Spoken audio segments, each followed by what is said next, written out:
Mga kababayan, meron po tayong update sa lagay ng ating panahon ngayong araw po ng Huwebes, September 5, 2024. And before that, please wag po munang kalimutan mag-like and subscribe at pahit po ng notification bell para ma-notify at updated kayo sa lagay po ng ating panahon. Ang hypnosis po natin ngayong araw po ng Huwebes mga kaibigan ay meron po tayong trap po ng Typhoon Yagi or eto pong si Bagyong Enteng na ngayon po ay nakalabas na po ng ating bansa. Patuloy pa rin siyang nagbibigay ng epekto o nakaka-apekto sa Northern Luzon po. Meron din po tayong southwest monsoon or hanging habagat po na nakaka-apekto naman sa central at southern Luzon po mga kaibigan. So kung titignan po ninyo mga kaibigan, as of now, ito pong si Bagyong Enteng na nasa labas ng PAR ay may lokasyon po ngayon na 450 kilometers west of northwest of Lawag City, Ilocos Norte po mga kaibigan. Ang kanyang hangin po ngayon ay pumalo na po mga kaibigan sa 150 to 170 kilometers per hour. Malapit pa rin po sa sentro na may bugso pong pumapalo sa 190 kilometers per hour.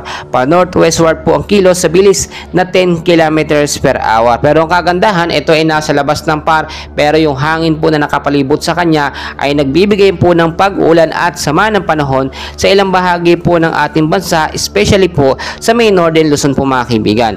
So meron tayong binabantayan din mga kaibigan na dalawang sama ng panahon dito sa labas ng PAR sa may bandang silangan pero nasa malayo pa naman yan, pero hindi po natin inaalis yung mga posibilidad na ito pong dalawang banta, at isa dyan, posibleng banta ng panibagong bagyo, na papasok sa ating bansa kasunod po ni Bagyong Enteng. Ano ba ang bagyong kasunod mga kaibigan? Bagyong Ferdy po ang ating tinutukoy mga kaibigan, and hopefully ito ay malusaw at hindi makapasok sa ating bansa. So dito naman tayo mga kaibigan sa forecast weather condition natin, yung mga lugar po na maapekto po itong trap ng Bagyong Enteng at ng southwest monsoon.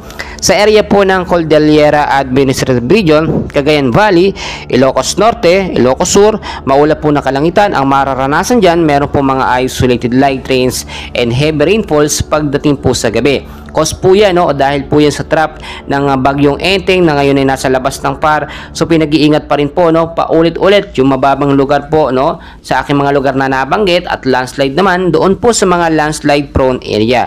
Sa area ng po ng Pangasinan, Zambales, Bataan, Occidental Mindoro, apektado naman or meron po diyang hypnosis po ng monsoon rains, at dahil po yan sa southwest monsoon mga kaibigan. So pinag-iingat pa rin tayo, sa mababang lugar, sa banta po ng pagbabaha, at landslide naman po sa mga landslide prone area. Samantalang sa area naman po ng Metro Manila, La Union, Cavite, Batangas, Rizal, Laguna, Oriental Mindoro, Northern Palawan at the rest po ng Central Luzon, ang condition po natin dyan, occasional rains, o yung patuloy na pag-uulan na posibleng maranasan sa ilang bahagi ng bansa na aking nabanggit.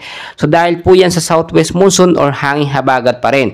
Ganun pa rin mga kaibigan, palaging mag-ingat sa mababang lugar sa banta ng pagbabaha dahil paulit-ulit tayong binabaha dahil yung mga lugar natin bahain, may mga basura pa nakabara sa mga estero at mga kanal.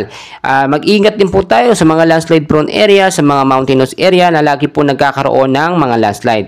Sa area ng Quezon mga kaibigan, Marinduque, Romblon, maulap din po na kalangitan ng mararanasan, merong mga isolated light rains and heavy rainfalls pagdating sa gabi dahil pa rin sa southwest monsoon mga kaibigan. So pinag-iingat pa rin tayo sa posibleng pagbabaha at landslide naman due to moderate to heavy rains po pagdating po sa gabi. Ang ilang bahagi ng ating bansa ay patuloy pa rin makakaranas ng maulap na kalangitan, mga hina hanggang sa malakas na pagulan pagdating sa gabi dahil naman po sa mga localized thunderstorms. So mga kaibigan, patuloy ko po kayong i-update, and please huwag kalimutan mag-like and subscribe and pahit ng notification